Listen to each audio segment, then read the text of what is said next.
अनुरोध करती हूँ डॉक्टर देवेंद्र बघेल को कि वो आए और मुख्यमंत्री महोदय का स्वागत पुष्पहार से करें। डॉक्टर देवेंद्र बघेल, इन्होंने अपने सौम्य स्वभाव से मरीजों को स्वस्थ होने में अपना अमूल्य योगदान दिया है।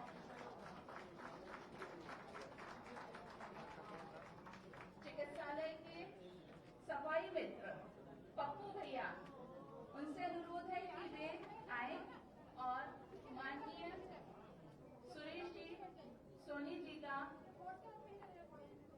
पप्पू भैया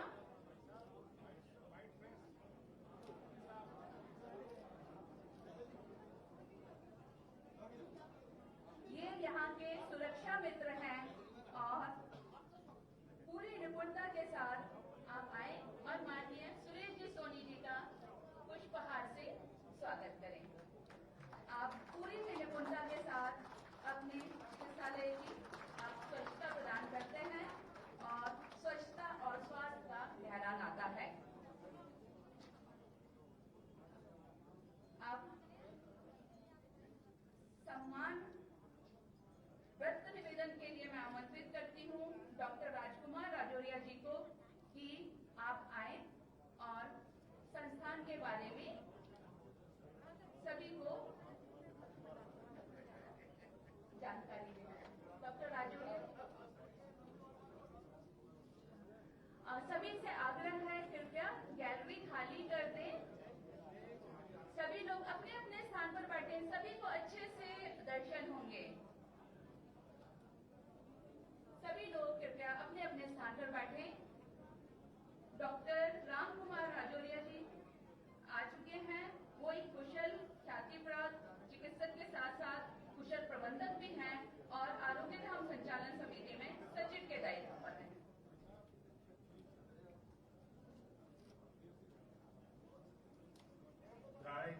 सेवा न्यास के द्वारा संचालित आरोग्य धाम चिकित्सालय की 11वें स्थापना दिवस की कार्यक्रम के हमारे माननीय श्री सुरेश जी सोनी, जो राष्ट्रीय स्वयंसेवक संघ के सह सरकारवाह के दायित्व पर हैं, और मध्य प्रदेश शासन के हमारे माननीय श्रद्धेय मुख्यमंत्री जी श्री शिवराज सिंह जी चौहान का मैं अभिनंदन और वंदन करता हूँ। राष्ट्रीय सेवा न्यास के अध्यक्ष श्री कृष्ण जी जैन और आरोग्य संचालन समिति के अध्यक्ष श्री तिरमत जी केतन जी को भी मैं नमन करता हूँ। सर्वे भवन्तु सुखिनी सर्वे सन्तु निरामया आरोग्य धाम चिकित्सालय अनुसंधान केंद्र का एक बीज मंत्र है। यह चिकित्सालय नर सेवा नारायण सेवा को मानते हुए उच्च गुणवत्ता उचित मूल्य के सिद्धांत पर कार्य कर रहा है। आरोग्य धाम एक परिवार है और इसमें जो रोगी आता है वह एक भगवान है और चिकित्सक उसका पुजारी है और हम सब काम करने वाले उसके कार्यकर्ता हैं, कर्मचारी हैं, सभी उसके जो ना भक्त हैं। और यही भाव एक आरोग्य धाम परिवार के रूप में यहाँ पर संचालित हो रहा है। सभी हम सभी का यही भाव है, इसी भाव से हम रोगी की सेवा करते हैं। इस चिकित्सालय में जांच और उपचार शहर के जो प्रतिष्ठित अस्पताल है या जो प्रचलित मूल्य है उससे लगभग आधी दरों पर यहाँ पर जांच और उपचार किया जाता है। वर्तमान में आरोग्य धाम अस्पताल चिकित्सालय के बिना प्रचार प्रसार के सिर्फ उच्च गुणवत्ता उचित मूल्य के सिद्धांत पर कार्य करते हुए अपने क्षेत्र में एक ख्याति और पहचान बनाई है। इस संस्था को धारा 80G की आयकर की धारा में छूट भी प्राप्त है। सर्वप्रथम चिकित्सालय की पृष्ठभूमि के बारे में मैं अवगत कराना चाहूंगा। सन 2006 में जीवाजी विश्वविद्यालय परिसर में श्री बाबा साहब पुरंदरे द्वारा रचित महानाट्य जानता राजा का आयोजन किया गया था। उससे प्राप्त धनराशि से 4 सेवा प्रकल्पों में जो ना योगदान किया गया और ये चारों सेवा प्रकल्प जो आज भली भांति संचालित हो रहे हैं। एक सेवा प्रकल्प केदारपुर में गौशाला में विकास के रूप में, दूसरा 3 सेवा प्रकल्प राष्ट्रोत्थान न्यास नई सड़क में मानव पैथोलॉजी श्री गुरुजी रक्तकोष और श्रीमान छत्रपति शिवाजी परामर्श केंद्र के रूप में संचालित हैं। चारों सेवा प्रकल्प सुचारू रूप से चलने के बाद कार्यकर्ताओं के एक विचार आया, सुझाव आया कि क्यों न एक कदम आगे बढ़ते हुए चिकित्सालय की स्थापना की जाए। इसके लिए निमित्त फिर धन की आवश्यकता हुई, तो इसके लिए फिर से उसी महानाट्य जानता राजा की ओर विचार गया और सन 2009 में फिर से जानता राजा महानाट्य का आयोजन किया गया, जिससे प्राप्त धनराशि से और जनता के सहयोग से सन 2005 फरवरी सन 2011 में इस आरोग्यधाम चिकित्सालय का मूर्त रूप देकर के लोकार्पण किया गया। इसके पश्चात यह आरोग्यधाम 30 बिस्तर की अपनी यात्रा में 30 बिस्तर से शुरुआत से लेकर आज 100 बिस्तर का पूर्ण रूप से सुसज्जित अस्पताल आज आपके सामने है। इस यात्रा में आरोग्यधाम को कई परीक्षाओं से गुजरना पड़ा, जिसमें शुरुआती काल में आरोग्यधाम में जो काम करने वाले कर्मचारी थे उनका वेतन के लिए भी परेशानी आती थी, जिसकी पूर्ति के लिए हमारे कार्यकर्ताओं ने अपनी स्वयं की राशि से धनराशि देकर के उनका कई बार वेतन का भुगतान किया। वर्तमान में चिकित्सालय में बाह्यरोगी विभाग में मेडिसिन, सर्जरी, पीडियाट्रिक सर्जरी, हड्डी एवं जोड़ रोग, प्रसूति रोग और स्त्री रोग, कार्डियोलॉजी, बाल एवं शिशु रोग, यूरोलॉजी, न्यूरोलॉजी, न्यूरो सर्जरी, नाक कान गला रोग, चर्म रोग, नेत्र रोग, दंत रोग, फिजियोथेरेपी एवं आहार एवं पोषण विभाग संचालित हो रहे हैं। भर्ती मरीजों के लिए जनरल वार्ड, स्पेशल वार्ड और आईसीयू, एनआईसीयू, अत्याधुनिक सामुदायिक कैजुअलिटी और प्रसूति गृह और आधुनिक उपकरणों से सुसज्जित ऑपरेशन थिएटर कार्य कर रहे हैं। चिकित्सालय में हमारे यहाँ जांचें विभिन्न प्रकार की जांचें होती हैं, उनमें fully automated computerised pathology, digital X ray, ultrasound, colour Doppler, cardiology में ईसीजी, टीएमटी, इको, अस्थमा जांच के लिए स्पायरोमेट्री, पेशाब की रुकावट जांच के लिए यूरोफ्लोमेट्री, पेट की जांच के लिए एंडोस्कोपी और आंख की जांच के लिए पैरामेट्री और रेफ्रेक्टोमीटर, ऑटोरैम, ए स्कैन, ऑप्थेल्मोस्कोप इत्यादि आधुनिक सुविधाएं हमारे अस्पताल में उपलब्ध हैं। पिछले 10 वर्षों में 3,37,237 मरीजों का ओपीडी में उपचार किया गया है और 15,008 मरीजों को भर्ती कर उपचार किया गया, जिसमें 11,984 मरीजों का ऑपरेशन हुआ है और लगभग 1940 मरीजों की डायलिसिस से उनका खून की सफाई की गई है। गर्भवती माताओं के लिए ऑपरेशन के द्वारा प्रसव की संख्या हमारे यहाँ कम रही है, जबकि सामान्य रूप से प्रसव होने की संख्या ऑपरेशन की तुलना में ज्यादा है। यह एक अनूठा अपने शहर में एक अनूठा उदाहरण है, जो कि आरोग्यधाम में ऐसा आज भी इसी तरह कार्य किया जा रहा है। आरोग्यधाम चिकित्सालय के प्रारंभ के समय में जुड़े हुए चिकित्सकों का सराहनीय योगदान रहा है, जिनमें डॉक्टर JS नामधारी जी हैं, डॉक्टर DP पुरोहित जी हैं और इन दोनों का बहुत बहुमूल्य योगदान रहा है। वर्तमान में नामधारी जी के पास समय और अन्य व्यवस्था में बिजी होने के कारण उनका यहाँ पर प्रत्यक्ष रूप से जुड़ा होना नहीं है, लेकिन उनका मार्गदर्शन और उनका समय समय पर उनका सहयोग मुझे अस्पताल को प्राप्त होता रहता है। वर्तमान में चिकित्सकों का उल्लेखनीय सहयोग प्राप्त हो रहा है, जिनमें से डॉक्टर समीर गुप्ता जी हैं, डॉक्टर विजय कुमार गोविल जी हैं, डॉक्टर नीरज गुप्ता जी हैं, डॉक्टर सुधीर राजौरिया जी हैं, दीप्ति गर्ग जी हैं, डॉक्टर शिव कनेरिया जी हैं। आज डॉक्टरों का उल्लेखनीय योगदान अभी मिल रहा है। इसी तरह से पूर्व में भी अपने यहाँ अपने शहर के ख्यातिमान प्रतिष्ठित डॉक्टर अपने से जुड़े रहे हैं, उन्होंने अपनी समय समय पर सेवाएं दी हैं। उनमें कुछ नामों का मैं उल्लेख करना चाहूंगा।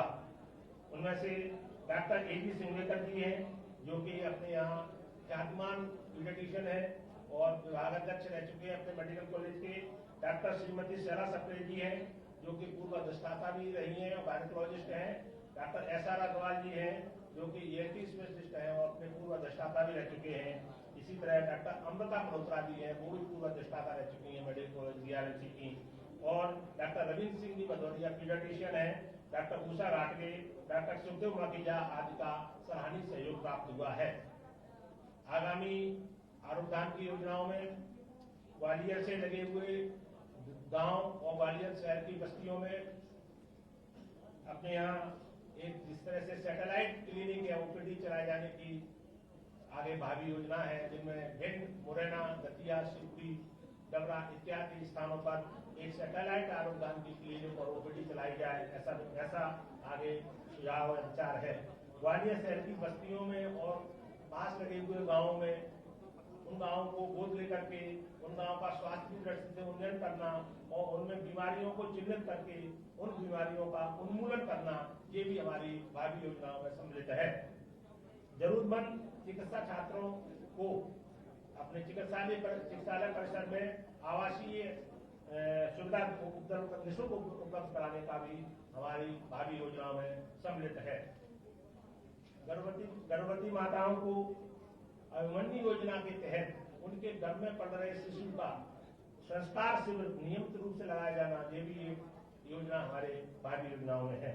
भविष्य में इस अस्पताल में पूर्ण सुसज्जित 200 बिस्तरी अस्पताल होना, जिसमें लगभग 40 बिस्तरी आईसीयू और उसमें आईसीयू के साथ में सीआरसीसीयू यानी cardiac ICU, cath lab, CT scan, MRI इत्यादि सभी पूर्ण सुसज्जित होकर के ये हमारी भावी योजनाओं में है।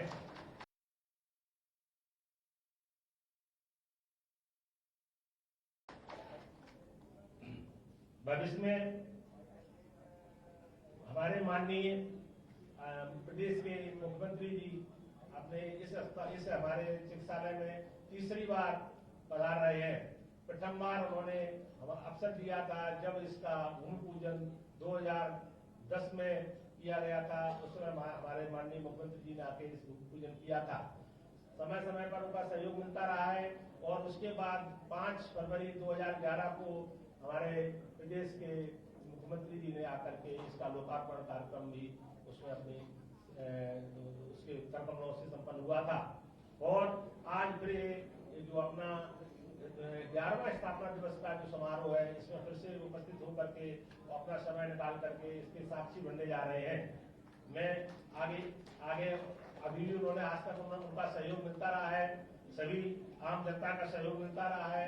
इसी तरह मैं आगे भी भविष्य में अपेक्षा करता हूँ कि भविष्य में भी हमें इस चिकित्सालय को और हमारे मुख्यमंत्री जी का सहयोग और ऐसी अपेक्षा करता हूँ कि मिलता रहेगा। एक इस अस्पताल का जो स्वरूप है, अभी स्थिति ये है कि इस अस्पताल में इतने मरीज आते हैं, इतने जांच कराने वाले इलाज कराने वाले मरीज आते हैं। आज भी हमारा अस्पताल फुल है, हमें मरीजों को वापस करना पड़ता है, हमें मरीजों को जांच के लिए वापस करना पड़ता है। आगे भावी हमारी योजना है कि एक बहुत और बड़ा अस्पताल एक ग्वालियर शहर में खोला जाए, जिसके लिए हम जगह तलाश रहे हैं।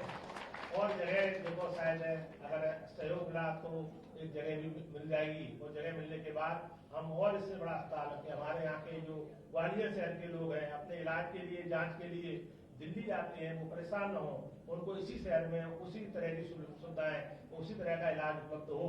ऐसी हम लोगों की भावी योजना है, जिसमें मैं अपने माननीय मुख्यमंत्री जी से आग्रह करता हूँ कि हमारा वो वैसे हमेशा सहयोग तत्पर रहते हैं, इसमें हमारा सहयोग करें और इसके साथ में अपने बाड़ी में धन्यवाद।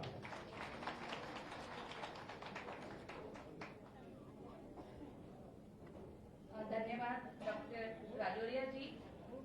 आरोग्यधाम अस्पताल न सिर्फ एक अस्पताल या चिकित्सालय है, ये आरोग्यधाम परिवार है।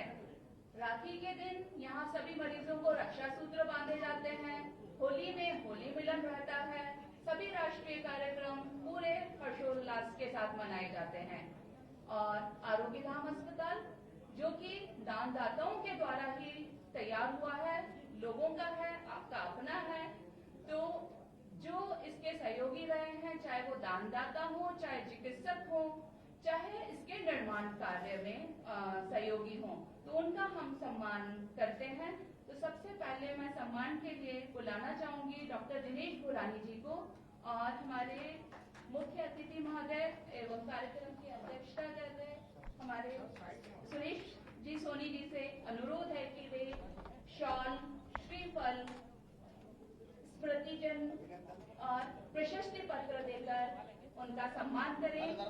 डॉक्टर दिनेश गुरानी जी मूलतः दतिया के निवासी हैं। बाल्यकाल से ही स्वयंसेवक, आपने संघ कार्यालय में रहकर ही MBBS का अध्ययन किया है। देश के वरिष्ठ हेमाटोलॉजिस्ट हैं। इन्होंने प्रथम बैच CMC वेल्लोर से DM हेमाटोलॉजी किया है। वर्तमान में राजीव गांधी कैंसर संस्थान नई दिल्ली में HOD हैं और ब्लड कैंसर के इलाज में आपको विशेष महारत हासिल है। इस चिकित्सालय के स्थापना के समय सन 2011 से ही आप निरंतर प्रत्येक माह के तृतीय रविवार को निःशुल्क सेवाएं प्रदान कर रहे हैं और हजारों रोगियों का इलाज किया है। ये लगभग हम सब के लिए देवता तुल्य है। एक बार कलकर ध्वनि से हम उनका स्वागत करेंगे। अब मैं आमंत्रित करूंगी श्रीमती शांति देवी सिंगल को। श्रीमती शांति देवी सिंगल स्वर्गीय राम बाबू सिंगल की धर्मपत्नी हैं। मूलतः मोर बाजार ग्वालियर के निवासी हैं। वर्तमान में मुंबई में निवासरत हैं। आपके सुपुत्र श्री मनीष सिंगल जी का एंटर 10 TV चैनल है। देवी स्वरूप मां शांति देवी सिंगल की प्रेरणा से इनके सुपुत्र मनीष सिंगल जी ने आरोग्य धाम चिकित्सालय को लगभग 1 करोड़ रुपए दान स्वरूप दिए हैं। ऐसी निर्मल दानशील श्रीमती शांति देवी सिंगल के हम आभारी हैं। हम सभी उनकी मंगल कामना करते हैं एवं भविष्य में भी सहयोग के लिए निवेदन करते हैं। और यहाँ उपस्थित सभी लोगों से आग्रह है, भरपूर दान करें। पैसा घर में रखा रह जाएगा। पूत कपूत तो क्यों धन संचय, पूत कपूत तो क्यों धन संचय। कुछ किसी लोगों के इलाज में काम आ सके, इससे बड़ा अमर होने का जरिया और कोई नहीं हो सकता। हमारे अगले सम्मानीय सदस्य हैं श्री राजेश गुप्ता जी। उनसे अनुरोध करूंगी कि वे कृपया मंच पर आएं और अपना सम्मान लें। आप शहर के वरिष्ठ आर्किटेक्ट हैं। वर्तमान में निर्माण में आपका योगदान है। इस चिकित्सालय को वे अपनी सेवाएं सेवा भाव से निःशुल्क प्रदान कर रहे हैं। जब भी जरूरत होती है सहज भाव से उपलब्ध रहते हैं। ऐसे सेवाभावी राजेश गुप्ता जी को सम्मानित कर आरोग्य धाम परिवार हर्षित हो रहा है। बहुत अभिनंदन। अब मैं आमंत्रित करूंगी श्री तरुण मित्तल जी को। आप स्वयं सेवक हैं। संघ के कई प्रकल्पों में जुड़े हैं, जैसे केदारपुर आवासीय विद्यालय, तरानीकर शिक्षा न्यास के अध्यक्ष हैं। केदारपुर का निर्माण एवं आरोग्य धाम चिकित्सालय के शुरुआती दिनों में निर्माण का कार्य आप ही के मार्गदर्शन में हुआ।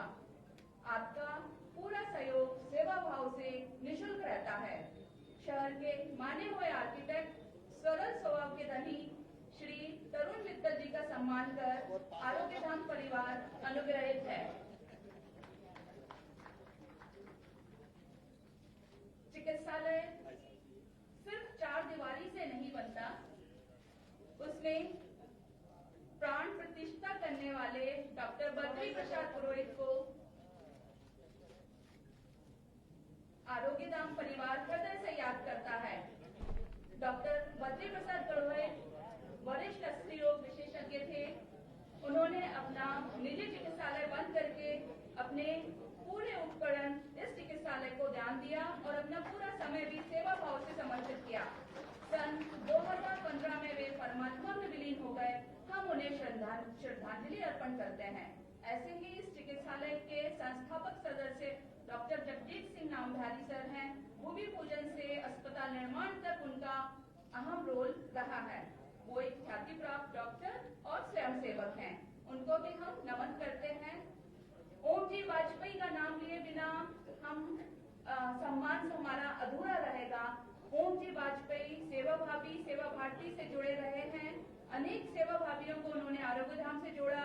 असहाय निर्धन मरीजों को आगे बढ़कर चिकित्सा सेवाएं दिलवाई।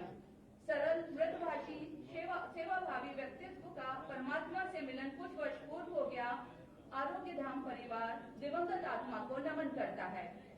अब मैं आपके और माननीय मुख्यमंत्री जी के बीच की दूरी खत्म करती हूँ और उनको आमंत्रित करती हूँ कि वे आए और उद्बोधन में हम लायंस क्लब का भी हृदय से आभार व्यक्त करते हैं, जो लगातार भुरानी जी का कैंप में सहयोग करते आए हैं। और इसके नितिन मांगलिक जो हैं और संजीव निगोतिया जी इसके संचालक हैं।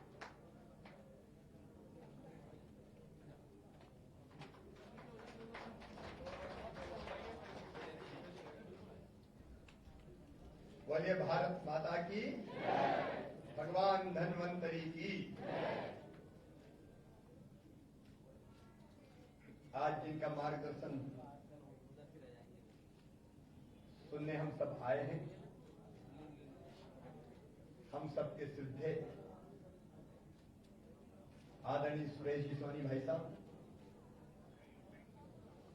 आदरणीय श्री विष्णु जैन जी, आदरणीय त्र्यंबक जी केलकर जी, हमारे देश के कृषि मंत्री नरेंद्र सिंह जी, कप्तान सिंह जी सहित यहाँ उपस्थित सभी गणमान्य बहनों और भाइयों, अभी हमारी संचालक बहन कह रही थी कि अब आपको और मेरे बीच में दूरी नहीं रहने देना चाहती, लेकिन मैं तो ये मानता हूँ आरोग्य धाम में दूरी है ही क्या,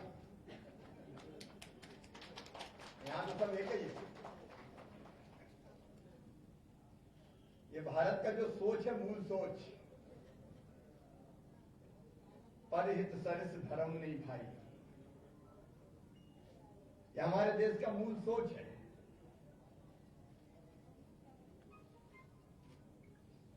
अयम निजम परापेत्ति गणना लघुचेतसा उदार चरिता नाम तू वसुदैव कुटुंबकम। ये वसुदैव कुटुंबकम का भाव ये भारत का मौलिक और मूल सोच है, आत्मा है। आत्मवत सर्वभूतेषु, सब कैसे हैं, अपने जैसे ही है। आत्मवत ये भारत का मूल विचार है, जियो और जीने दो, ये हमारा मूल विचार है। धर्म की जय हो, अधर्म का नाश हो, ये भारत का मूल सोच है। और केवल इतने नहीं, प्राणियों में सद्भावना हो और विश्व का कल्याण हो, हमारा सोच है सर्वे भवन्तु सुखिनः और सर्वे सन्तु निरामया। और इसी भारत के मूल सोच, विचार और भाव को लेकर आरोग्य धाम संचालित है। सचमुच में इस कार्यक्रम में आकर हम धन्य हैं, और आज तो सौभाग्य मिला है उनका सम्मान करने का कि जिन्होंने अपने परिश्रम से, अपने समर्पण से इस आरोग्य धाम को खड़ा किया है, आरोग्य धाम को खड़ा किया है। सचमुच में उन सबके प्रति आज मैं कृतज्ञता प्रकट करता हूं, एक जिम्मेदार नागरिक के नाते भी और प्रदेश का मुख्यमंत्री होने के नाते भी। सरकार कहीं ऐसा काम कर सकती है? ऐसे अद्भुत उदाहरण जो सेवा और समर्पण के भाव से प्रकट होते हैं, ये समाज के सेवा, समर्पण और संकल्प भाव का प्रकटीकरण है आरोग्य धाम। आज जब मैं, हमारी बहन जी शांति देवी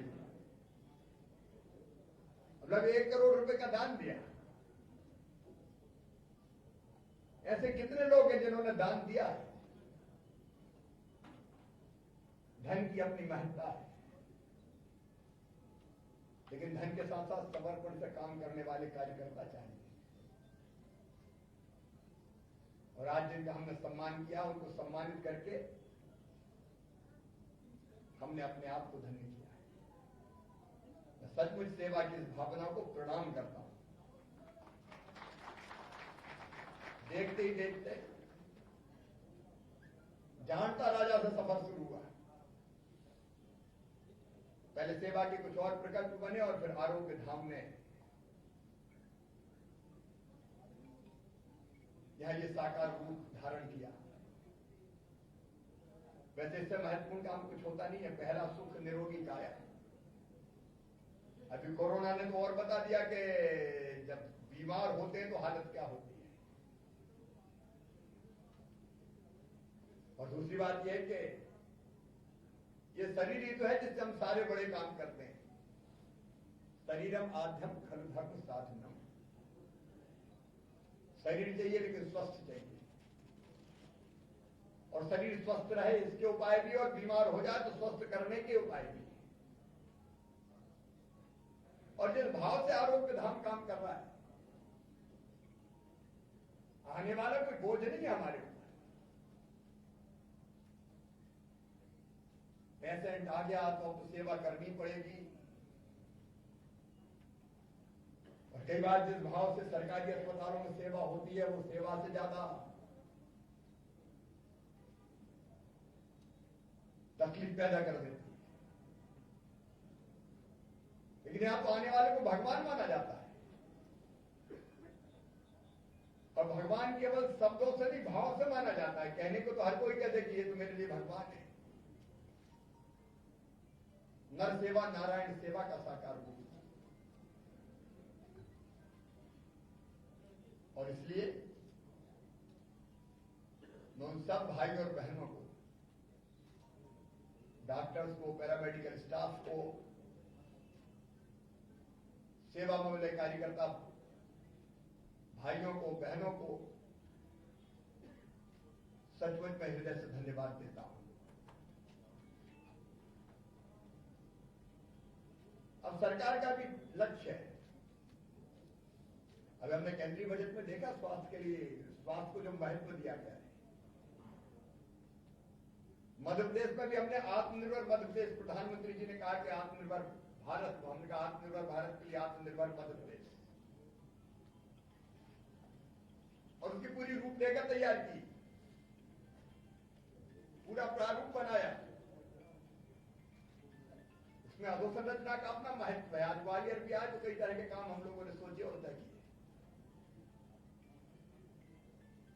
सुशासन का अपना महत्व है, लेकिन इस बार शिक्षा और स्वास्थ्य दो और आयाम है जो मध्य प्रदेश के लिए बहुत महत्वपूर्ण है।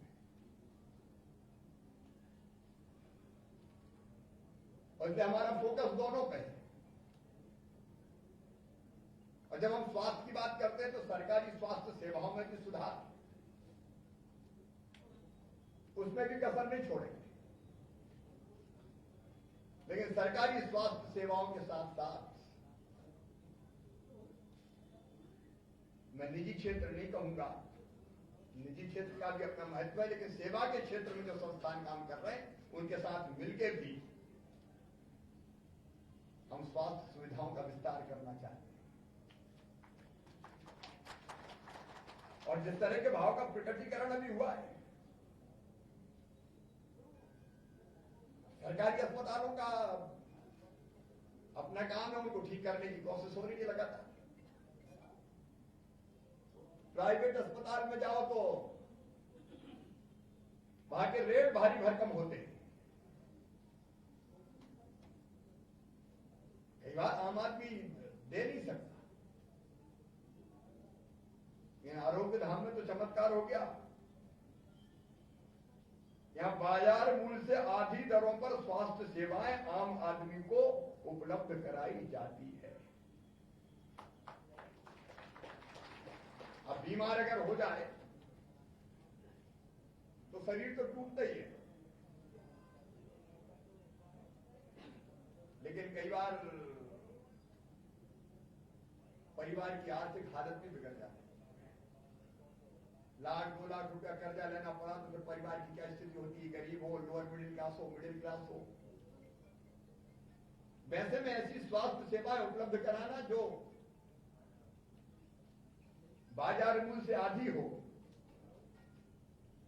यह अपने आप में बहुत बड़ी सेवा है। और अभी सुपर स्पेशलिस्ट चिकित्सा सुविधाएं भी उपलब्ध है। मोहल्ला क्लिनिक चलाना अलग बात है, छोटी मोटी शिविर लगा देना वो अलग बात है, गरीब बस्तियों में कभी कभी जाके चिकित्सा शिविर में काम करना वो अलग बात है, लेकिन सुपर स्पेशलिस्ट चिकित्सा सेवाएं उपलब्ध कराना, लगातार उपलब्ध कराना, यहाँ medicine, cardiology, general surgery, paediatric surgery, nephrology, urology, बाल और शिशु रोग सहित 18 प्रकार की चिकित्सकीय उपचार उपलब्ध है। सचमुच में अद्भुत प्रकल्प है और इसलिए हम सबकी ये ड्यूटी, हम सबका दायित्व है कि ऐसे प्रकल्प समाज के सहयोग से लगातार चलते रहें। रोगियों को बैठने की, भोजन के लिए कैंटीन की, डायलिसिस हो रही है मरीजों की। वृत्त में भी बताया जा रहा था, अब सैटेलाइट क्लिनिक भिंड, मुरैना, शिवपुरी आदि जिलों में, निर्धन बस्तियों में भी स्वास्थ्य सेवाएं देना और मेडिकल कॉलेजेस में पढ़ रहे बच्चों को रहने की, गरीब वगैरह बच्चे तो रहने की सुविधा भी उपलब्ध कराना, ये सचमुच में अद्भुत है। मैं सेवा को भी प्रणाम करता हूं, इस समर्पण को भी नमस्कार करता हूं। अभी हमने कई सम्मान यहां किए, कई रह भी गए होंगे, क्योंकि इतने लोग जुड़े हैं इस प्रकल्प से। मैं उन सबका अभिनंदन करता हूं। अनिल जी वो बीच बीच में, क्योंकि मैं जानता हूं कि इस प्रकल्प के लिए दिनों रात मैं कोई महिमा मंडित करने के लिए नहीं कह रहा, समर्पण लगता है, तपस्या लगती है, और वो एक नहीं अनेकों साथियों ने की है। मेरा सौभाग्य है कि मैं शिलान्यास में भी आया, मैं उद्घाटन में भी आया, और 11वें वर्ष में जाके भी मैं फिर वापस आ गया।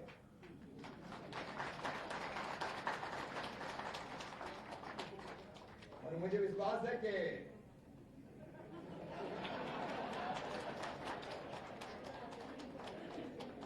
अभी और बहुत से काम यहाँ होना है, उसके बाद भी तो आना पड़ेगा। और इसलिए ये मान के कि सरकार का दायित्व है कि ऐसे संस्थान चलते रहें, ये समाज के समर्पण से ही चलेंगे, ये निष्काम कर्मयोगी चलाएंगे, उनका परिश्रम, उनकी प्रामाणिकता चलाएगी। लेकिन सरकार को भी तो कुछ करना चाहिए, और इसलिए इस प्रकल्प के लिए मुझे उन्होंने कहा नहीं कि वो तो कहा यही कि वो तो हमेशा सहयोग करते ही हैं, इसका मतलब आगे भी करते ही रहेंगे, लेकिन नहीं कह के भी सब कुछ कह दिया। और इसलिए मैं कह रहा हूं कि जो सहयोग हो सकता है मिलकर बैठेंगे। भाई कलेक्टर स्तर के तो मिस्टर कलेक्टर तुम ही कर दो, एक बार बैठ लो। जिला प्रशासन की ड्यूटी इतना अच्छा आरोग्य धाम मिल रहा है, कमिश्नर बैठे, कलेक्टर बैठे, और बाकी जो बचेगा हम लोग बैठेंगे भोपाल में, काय के लिए बैठे। और नगर निगम जो कर सकता है नगर निगम करे भाई, ठीक है, सर कह के बदल मत जा, हर एक कुछ ना कुछ कर सकता है। जिला प्रशासन भी करे, नगर निगम भी करे, ग्वालियर विकास प्राधिकरण भी करे, साडा भी बनाए वो भी करे, समाज भी करे, और मुख्यमंत्री और कार्यकर्ता के नाते हम बैठ के मिलकर योजना बनाएंगे। और अद्भुत है ही ये सब, और अधिकतम सेवाओं का यहां विस्तार करते हुए सर्वजन हिताय सर्वजन सुखाय ये लगातार कैसे बनता रहे इसका प्रयास करते रहेंगे। इसमें इस पवित्र कार्य में जुटे हुए कार्यकर्ता बहनों और भाइयों को मैं एक बार फिर प्रणाम करता हूं। बहुत बहुत धन्यवाद। प्रणाम, नमस्कार।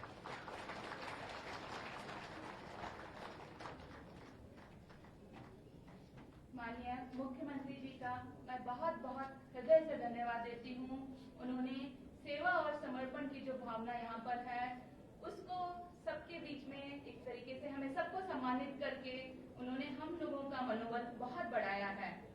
और उन्होंने अनिल जी भाई साहब का भी नाम लिया। उन्होंने अपना नाम लेने से मना किया था, लेकिन क्योंकि मुख्यमंत्री महोदय नाम ले चुके हैं तो बस उनके बारे में यही कहना चाहूंगी, नदियां न पिए कभी अपना जल, वृक्ष न खाए कभी अपना फल, अपने तन को मन को धन को देश को दे दे दान रे, देश को दे दे दान रे, वो सच्चा इंसान रे, वो सच्चा इंसान। अब इस कार्यक्रम के मुख्य वक्ता माननीय सुरेश जी सोनी सर कारवाहा से अनुरोध है कि वे अपने आशीर्वचन से हमें अवगत करें।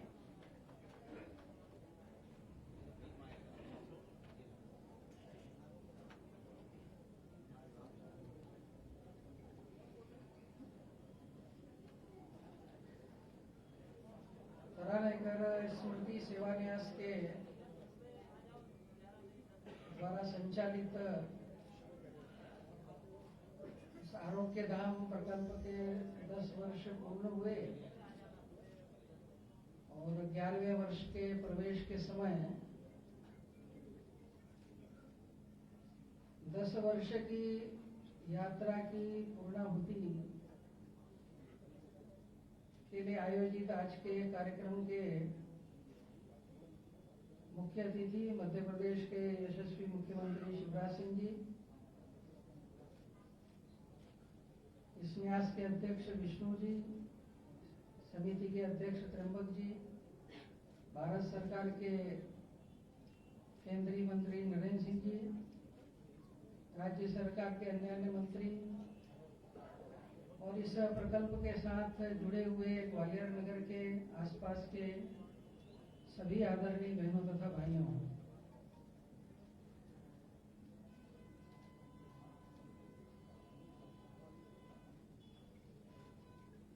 आरोग्य धाम में बीज से प्रारंभ हुआ,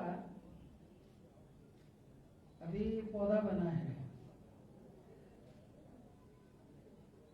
आगे अभी वटवृक्ष बनना बाकी है।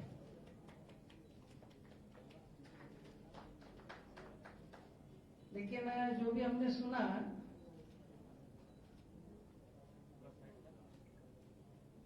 उसमें 2-3 बातें जो महत्व की है,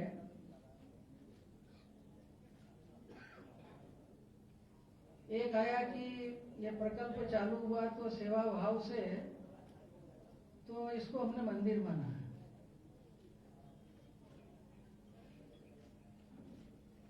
मंदिर एक भाव रहता है। बाजार की मिठाई हलवाई की यहाँ एक मिठाई है, लेकिन जैसे ही मंदिर में पहुंचती वो प्रसाद में परिवर्तित हो जाती है।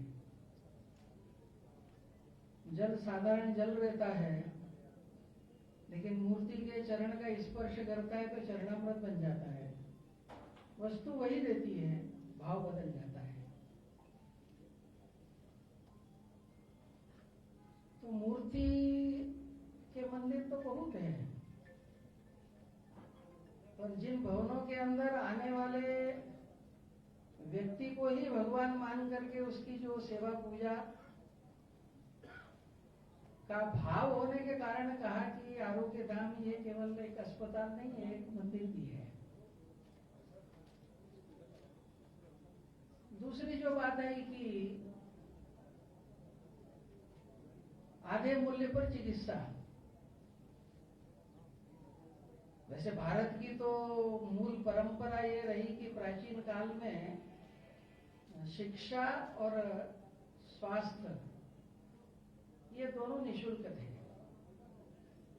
गांव में जो अध्यापक रहता था वो शुल्क नहीं लेते थे, गांव का समाज उनकी सब प्रकार की चिंता करता था, ये पद्धति थी। लेकिन समय में होता है कि जब अर्थ का प्रभाव बढ़ने लगता है तो फिर सेवा गौण होने लगती है।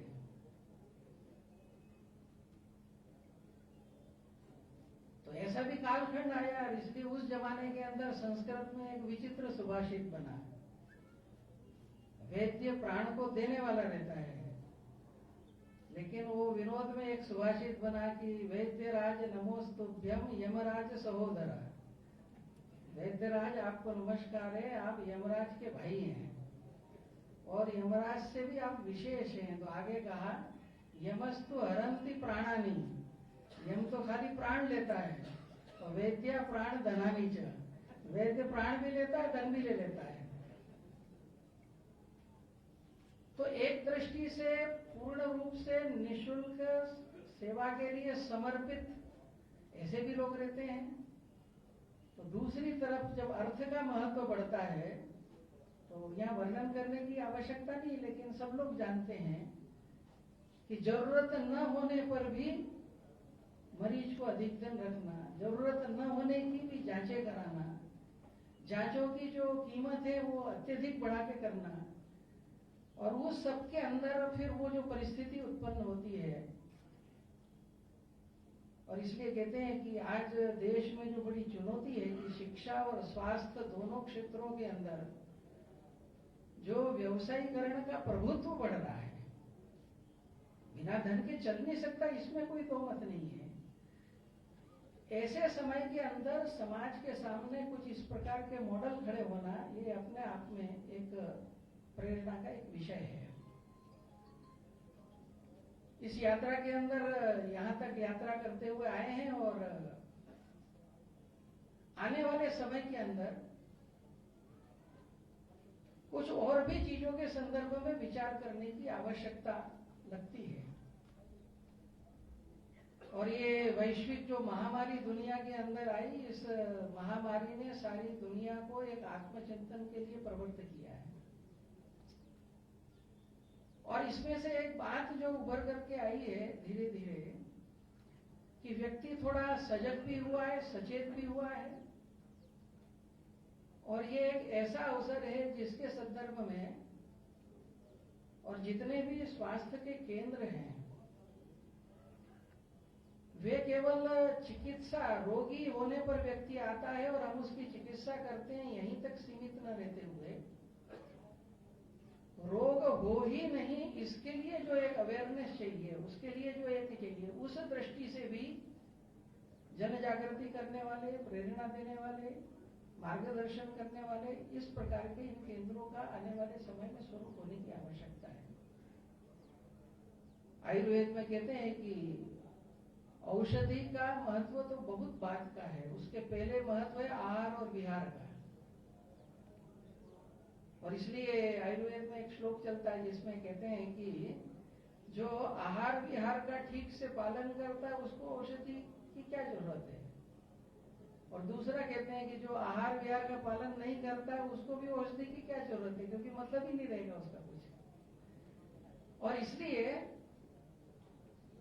इस प्रकार के केंद्रों के अंदर यह लोगों को जो अवेयरनेस है आहार विहार की, इसकी दृष्टि से भी और एक प्रशिक्षण और इसके देने की आवश्यकता है।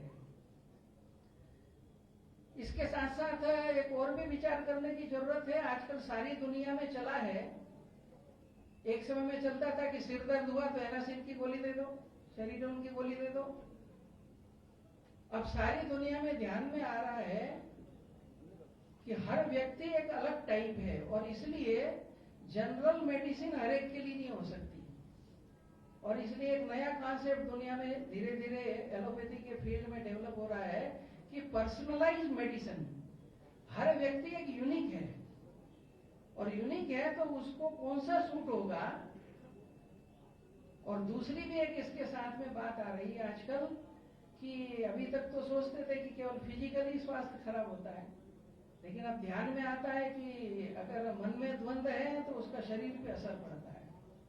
मन में तनाव है, द्वेष है, तो हार्मोन्स उस तरह के केमिकल्स छोड़ने लगता है शरीर कि जो आगे चल करके वो रोग के अंदर परिवर्तित होते हैं। योग वाशिष्ठ के अंदर एक बड़ा शिक्षाप्रद संवाद है वशिष्ठ और राम का।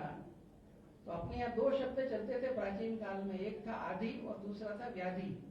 जिसको हम फिजिकल डिजीज कहते हैं वे सब व्याधि हैं, और जितनी मेंटल डिजीज हैं वे सब आदि हैं। तो राम पूछते हैं कि ये आदि और व्याधि में क्या अंतर है? तो वशिष्ठ कहते हैं कि सारे व्याधियों की उत्पत्ति आदि से होती है। तो बोलिए जो आदमी है ना, इसके मन के अंदर जो इच्छाएं, आकांक्षाएं, महत्वाकांक्षाएं पूरी होती तो खुश होता है, नहीं होती तो दुखी होता है, तनाव रहते हैं, ये कंटिन्यूअस जब चलते हैं तो बोले इसके कारण से क्या होता है? बोले प्राण ये इम्बैलेंस हो जाता है। प्राण जब इम्बैलेंस होता है तो जिन नाड़ियों में प्रवाहित होता है तो वहां वो इस ढंग से घूमता है जैसे घायल पशु चलता है। साधारण पशु सीधा चलता है, लेकिन घायल हो गया तो वैसा झूलता हुआ चलेगा। उसके कारण से डैमेज होने लगता है। जब ये प्राण की नाड़ियां ये होती हैं तो जो नर्वस सिस्टम है, आर्टरीज है, उनके ऊपर इफेक्ट होता है, और वो जब खराब होते हैं तब जो सिस्टम है, चाहे डाइजेस्टिव सिस्टम हो चाहे वो कोई सा भी सिस्टम हो, वो खराब होता है, और उसके खराब होने को व्याधि कहते हैं।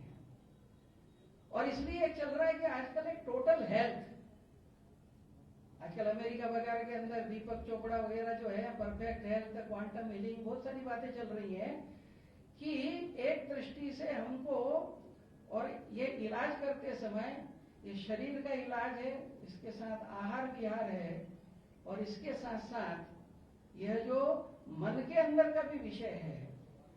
और इस नाते से अगर टोटल हेल्थ समाज में लाना है तो टोटल हेल्थ की दृष्टि से हमको एक इंटीग्रेटेड इस दिशा के अंदर भी आज चिंतन करने की आवश्यकता है। इस तरह के जितने काम चलते हैं उन सबको आपस में और इंटीग्रेट करने की आवश्यकता है। इस दिशा के अंदर मैं समझता हूं कि आने वाले समय के अंदर या आरोग्य धाम के अंदर उस प्रकार का भी एक प्रयत्न चलेगा। बाकी समाज तो अपना ऐसा है कि जहां भी कोई अच्छा काम करने चलता है तो कोई कमी नहीं देने देता है। मुझे अनुभव है पिछले 2 साल के अंदर उत्तराखंड के अंदर ये जो 4 धाम है, ये 4 धामों के रास्तों पर अस्पताल नहीं थे, और देश भर का श्रद्धालु जाता है। तो पिछले 7-8 सालों में जो प्रयत्न चले तो चारों धामों के रूटों के ऊपर 4 अस्पताल खड़े हो गए, और अभी प्रत्यक्ष उन धामों के ऊपर जो 6 महीने खुले रहते हैं, तो बद्रीनाथ, केदारनाथ 2 जगह प्रारंभ हो गए, गंगोत्री में भी प्रारंभ होने वाला है। और ये प्रारंभ हुए तो जैसा कहा कि भवन खड़े करने वाले मिल गए, और लगभग एक 300 डॉक्टरों की ऐसी सूची है आगरा, दिल्ली, आसपास के सब जगह से, जो अपनी अपनी जगह इतने व्यस्त हैं कि एक दिन भी छोड़कर जाएं तो उनका लाखों का नुकसान है। ऐसे लोग पाक्षिक रूप से, मासिक रूप से एक दिन 2-2 दिन निकालकर इन पहाड़ों पर आते हैं, ऑपरेशंस करते हैं। तो ध्यान में ऐसा आता है कि समाज में बहुत बड़ा ऐसा वर्ग भी है। मैं समझता हूँ कि आरोग्य धाम का जो परिसर है, जैसे कहा कि अनेक डॉक्टर जुड़े हैं, आने वाले समय के अंदर और भी अनेक इस प्रकार के डॉक्टर इसके साथ में जुड़ेंगे, और यह कार्य आगे की ओर बढ़ेगा। जब कार्य चलता है तो फिर उसके लिए साधन संपदा की भी जरूरत रहती है स्वाभाविक रूप से। और हमारे यहाँ तो कहा गया है कि आज जैसा बताया कि माताजी ने यहाँ 1 करोड़ दिया, तो अपने यहाँ तो कहते हैं कि भाई धन की ले दे करके 3 गतियां ही हैं, उसके अलावा कोई गति नहीं है। एक दान है, एक भोग है, एक नाश है। या तो आदमी कुछ किसी को नहीं देगा, स्वयं एक से एक बढ़ाता जाएगा। दूसरा है दान करेगा, और दोनों ही काम नहीं करेगा तो दबा के रखेगा, ना उसको पता ना आने वाली पीढ़ी को पता, तो वो नाश प्राप्त होगा। तो आपने कहा कि भाई ये दान सबसे अच्छा विषय है, और दान जब होता है तो कोई बड़े बड़े दान ही नहीं होते हैं। मैंने देखा कि नागपुर के अंदर शायद टाटा से भी बड़ा, अभी जो नागपुर का एक हमारे ज्येष्ठ प्रचारक थे, उनकी स्मृति के अंदर कैंसर हॉस्पिटल बना है, एकदम अल्ट्रा मॉडर्न है। तो वहां विषय आया कि अस्पताल के इक्विपमेंट इतने महंगे, एक एक इक्विपमेंट 20-20, 22-22 करोड़ का आता है, तो ऐसे उसको चलाना कैसे है? तो सक्षम तो कुछ दे देगा, लेकिन बच्चे हैं, गरीब है, ये आएगा तो क्या होगा? तो उन्होंने एक उसमें योजना प्रारंभ की कि भाई कोई भी व्यक्ति जो है, एक बच्चे का अगर ये करेंगे तो इतना लगेगा, 2 लाख 3 लाख। तो भाई एक बच्चे के लिए मैंने दिया, एक किसी गरीब के लिए मैंने दिया। तो एक फंड उन्होंने ऐसा उसका डेवलप किया धीरे धीरे कि अगर हमारे पास इस प्रकार का कोई व्यक्ति आता है तो हमारे पास एक व्यवस्था रहेगी कि हम उसका ये कर सके। मैं समझता हूँ कि समाज में ऐसे बहुत छोटी छोटी जरूरतें रहती लोगों की, जिसकी वो पूर्ति नहीं कर सकते, और अस्पताल को भी चलना है। तो यह भी एक प्रकार हो सकता है कि बड़ी बड़ी चीजें खड़े करने के लिए सहयोग मिलेंगे, लेकिन इस प्रकार के जो गरीब असमर्थ हैं, ऐसे लोगों का भी सुविधा पूर्वक यहाँ पर ये कर सकें, उसकी दृष्टि से भी और कुछ योजनाएं अगर बनती है तो और अधिक लोकोपयोगी अपनी सामर्थ्य को और ये बढ़ा सकेगा। और मुख्यमंत्री जी ने जब यहाँ वर्णन कर रहे थे कि मैं से साथ हूँ, तो कलेक्टर साहब को कह दिया, कमिश्नर को भी कह दिया, नगर निगम को भी कह दिया, और सरकार मिल बैठ के करेंगे। तो कुछ इक्विपमेंट के नाम बोले थे शायद यहाँ पढ़ते पढ़ते, तो कुछ चीजें ऐसी हैं कि जो मैं समझता हूँ कि शायद राज्य शासन कर देगा। तो जो एक विषय आया कि ग्वालियर के आदमी को दिल्ली में जाना पड़े, स्थिति ऐसी आई किसी दिन कि दिल्ली वाले यहाँ आए।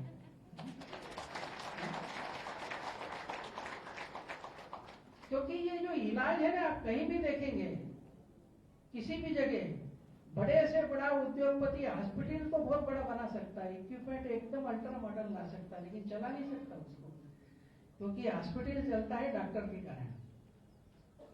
अगर एक्सपर्ट डॉक्टर जिस अस्पताल में, आदमी वहां जाना पसंद करता है।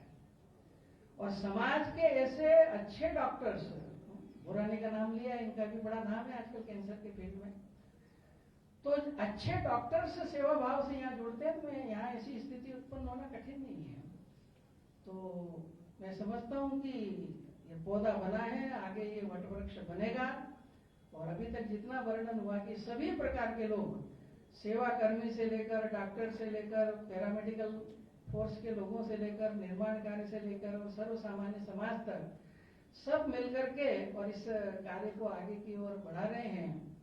और आज तो जरूरत है वास्तव में, और भारत की विशेषता भी है कि इस कालखंड के अंदर भी भारत ने विश्व के अंदर अपना एक स्थान बनाया।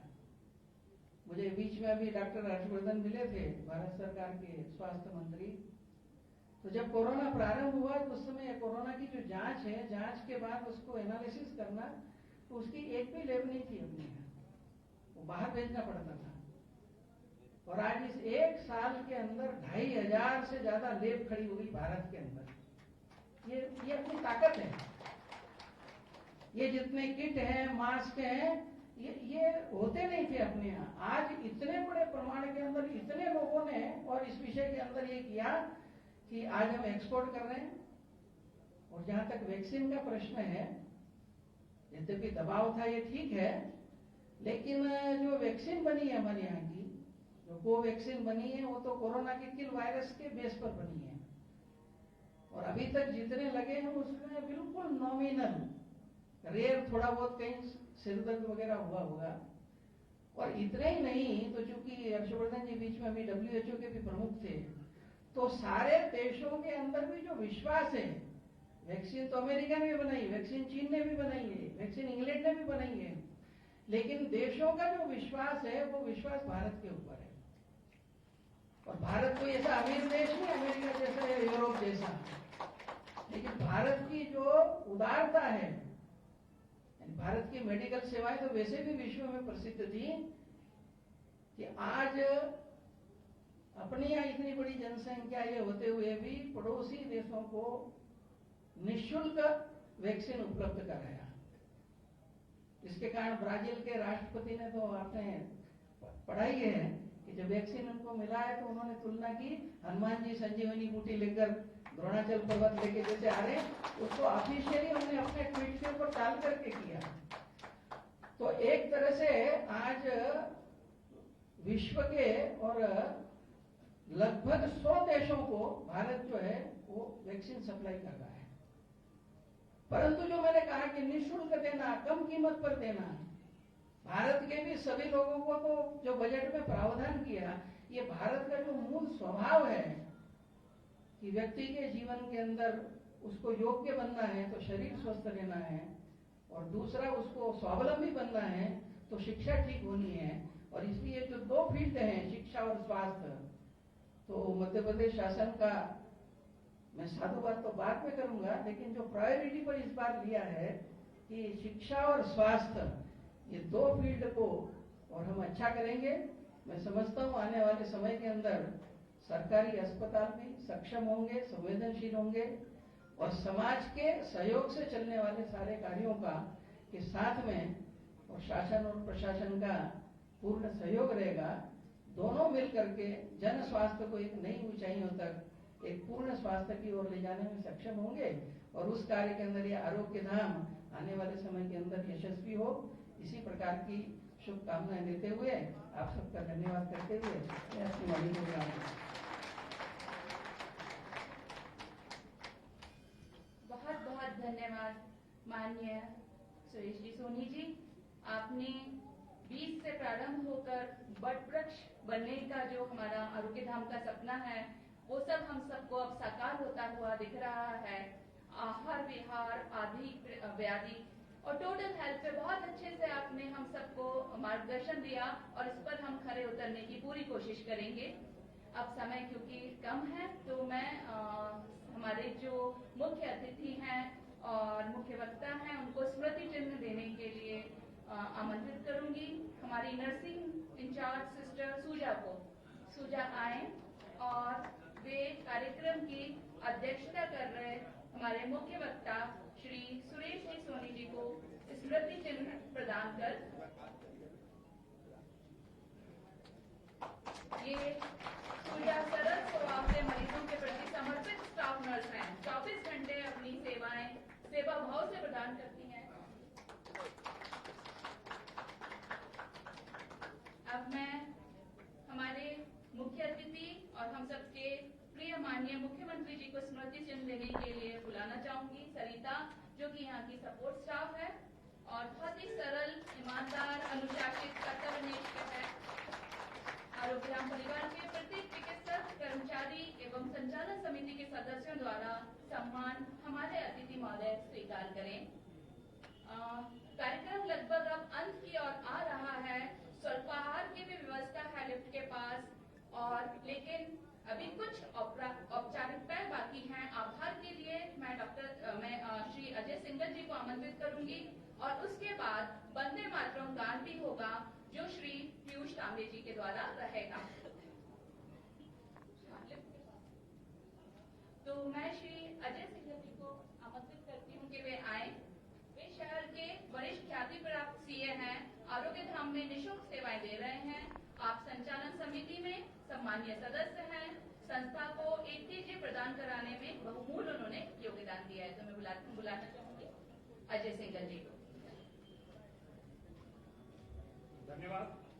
आज के इस लोकार्पण कार्यक्रम में उपस्थित मुख्य अतिथि माननीय शिवराज सिंह जी, आज के इस कार्यक्रम में मंच पर उपस्थित राष्ट्रीय स्वयंसेवक संघ के सह कार्यवाह, हमारे सभी के मार्गदर्शक माननीय श्री सुरेश सोनी जी, तराणीकर स्मृति न्यास के माननीय अध्यक्ष श्री विष्णु जी जैन साहब, आरोग्य धाम समिति के अध्यक्ष श्री त्र्यंबक केलकर जी, हमारे ग्वालियर के लाडले, हमारे ग्वालियर के गौरव, देश के कृषि मंत्री श्री नरेंद्र सिंह जी तोमर, पूर्व राज्यपाल महामहिम माननीय श्री कप्तान सिंह जी सोलंकी, और माननीय शिवराज सिंह जी की सरकार के वर्तमान कैबिनेट मंत्री श्री नरोत्तम मिश्रा जी, ओम प्रकाश सकलेचा जी, एवं पूर्व मंत्री श्री नारायण सिंह कुशवाहा जी, श्रीमती माया सिंह जी, लाल सिंह आर्य जी, रुस्तम सिंह जी, श्री जयवान सिंह जी पवैया जी, हमारे ग्वालियर के सांसद श्री विवेक सेजवलकर जी, और यहाँ सभागार में उपस्थित संघ के वरिष्ठ पदाधिकारी, ज्येष्ठ श्रेष्ठ कार्यकर्ता, बंधुओं और बहनों, मैं आरोग्य धाम परिवार की ओर से आपका हृदय से आभार व्यक्त करता हूं। हम आभारी हैं माननीय सुरेश जी सोनी जी के, जिनके एक प्रेरणादायक उद्बोधन से के द्वारा उन्होंने समाज जीवन में एक हमारी क्या भूमिका हो, ये आज उन्होंने हमको जो पथ दिखाया है उस पर हम चलने का प्रयास करेंगे। और आज हमारे मुख्यमंत्री माननीय शिवराज सिंह जी के भी हम आभारी हैं, जो अपनी संवेदनशीलता और सहृदयता के साथ सामाजिक कार्यों को अभिसिंचित करते रहे हैं। आपके शब्दों से हमें जो प्रेरणा मिली है उसको आगे बढ़ाने का हम कार्य करेंगे। और मैं आज अपने अतिथियों को यह आश्वस्त करना चाहूंगा कि आरोग्य धाम हॉस्पिटल एवं जो रिसर्च सेंटर के रूप में भी काम कर रहा है और हम सब मिलकर इसको ऊंचे से ऊंचे पायदान पर ले जाने का प्रयास करेंगे। और जो एक आरोग्य धाम की थीम रही है उच्च गुणवत्ता और मानव मात्र की सेवा, उसको हम आगे पहले भी करते आए हैं और आगे भी इसको हम बढ़ाएंगे। सबसे जरूरी जो चीज है वो हमारे दानदाता, जिनकी भामाशाह वृत्ति के कारण ही आरोग्य धाम का यह प्रकल्प आज यहाँ तक पहुंचा है। तो मैं सभी दानदाताओं का भी बहुत आभार और अभिनंदन करना चाहता हूँ। हम आभारी हैं इस प्रकल्प में दिन रात काम करने वाले डॉक्टर, चिकित्सक, नर्सेज, स्टाफ, उनके साथ कंधे से कंधा मिलाकर काम करने वाले पूरे स्टाफ का, जिनके कार्य से ही ये आज ये प्रकल्प हम चला पा रहे हैं। हम आभारी हैं इस सभागार में उपस्थित ग्वालियर के समस्त नागरिक बंधुओं बहनों का, जो सभी प्रकार का सहयोग इस प्रकल्प को देते रहे हैं। हम आप सबकी उपस्थिति से ही हम सबको ऊर्जा मिलती है, जिससे यह प्रकल्प निरवरत चल रहा है। संभवतः मुझसे कई नाम जिनसे छूट गए होंगे, जिनका मैं आभार व्यक्त नहीं कर पाया, जिनकी सक्रियता एवं सहयोग के बिना आज का यह कार्यक्रम ऐसी भव्य सफलता को प्राप्त नहीं कर सकता था। आप सभी का बहुत बहुत आभार, अभिनंदन, धन्यवाद। वंदे मातरम, भारत माता की जय। आमंत्रित करूंगी पीयूष कावे जी को। ये भारतीय शिक्षण मंडल के कार्यकर्ता हैं और एमिटी स्कूल में संगीतज्ञ हैं। वंदे मातरम के लिए सभी से आग्रह है अपनी अपनी जगह खड़े हो जाएं और वंदे मातरम गाएं।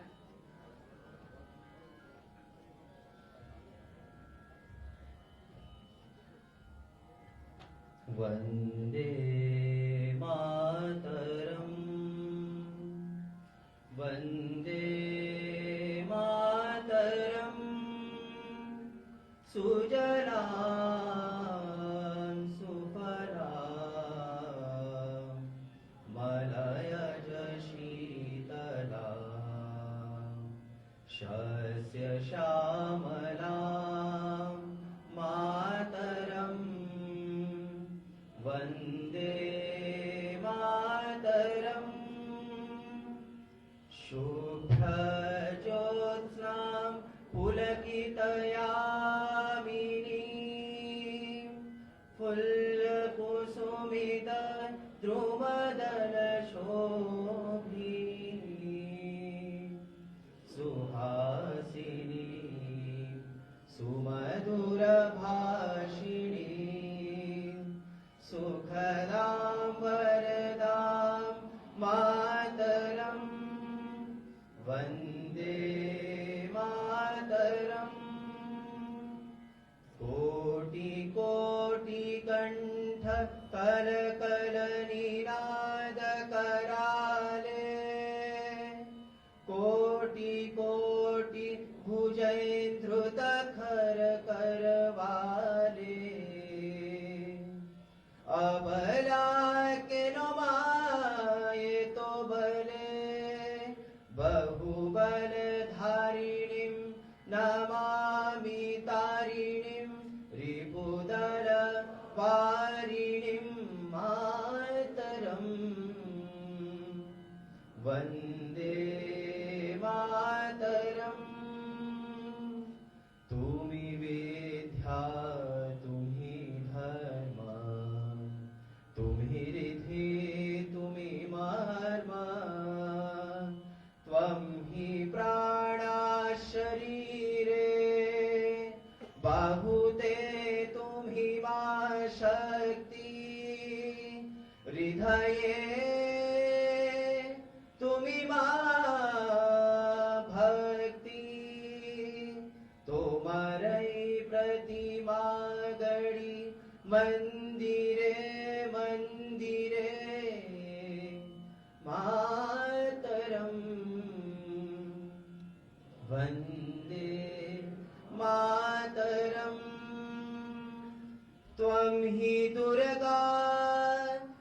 प्रहरण धारिणी कमला कमलदल विहारिणी वाणी विद्या दायिनी नमामि त्वां नमामि कमला अमलामतुलां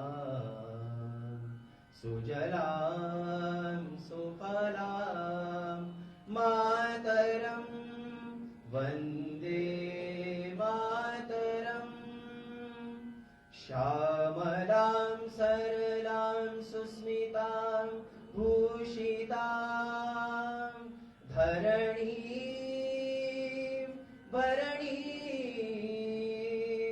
मातरं वन्दे मातरम् वन्दे मातरम् वन्दे